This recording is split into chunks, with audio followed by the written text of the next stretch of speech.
family's not in danger of extinction. The family will always be with us. It's just changed, and it's changed rapidly over the last several decades, not only in the United States but around the world, and including Uruguay. More divorce, more out-of-wedlock childbearing, more cohabitation.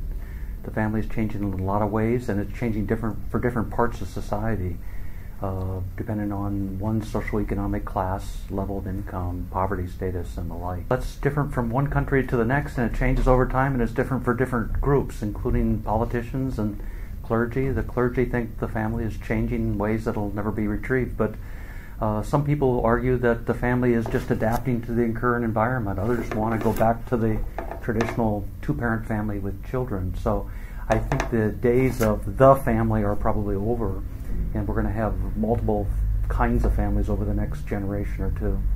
I think the family is the fundamental building block in society.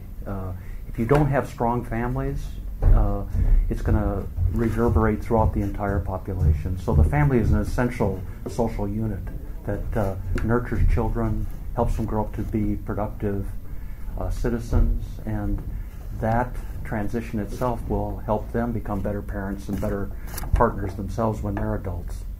Latinos in the United States, Hispanic population, comes predominantly from Mexico, and it tends to be a very poor population, but it also tends to have very strong family values and traditional family practices. They strong two-parent families and a lot of emphasis on children and child rearing. So in that sense, they are in many ways stronger than traditional families, certainly much stronger than the African American family, where 60%, 70% of children are born outside of marriage, and marriage rates are very low and divorce rates are very high. Most people attribute it to economics and poverty, but I don't think that's the whole explanation. I think there's a cultural explanation that's part of the rapid family change. Hollywood, just the decline in religion as something that motivates people to behave in particular ways. So I think there's a lot of secularization in society that is contributing to changes in the family. And you can argue about whether that's good or bad, but the family has changed rapidly, and I think it's going to continue to change.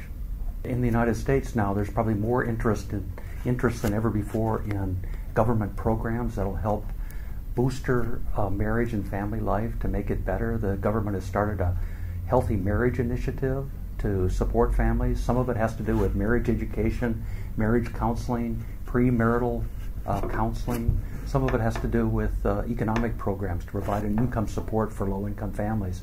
A good job, a good income is essential for a stable family life. So that's one lesson we learned from research in the United States and around the world. That is, you have to have an economically strong family in order to have a strong family in other dimensions. I don't think we know, based on what's happened in other societies, what might happen in Uruguay, but my guess is a leftist government will be a much more progressive, accepting of lots of different kinds of family forms. The older generation sees the changes firsthand in their own children and their grandchildren, and they want what's best for their children and their grandchildren. So they're very much concerned about cohabitation before marriage. They're very much concerned about whether their children have enough income and a good job to support a family, a stable family life of their own.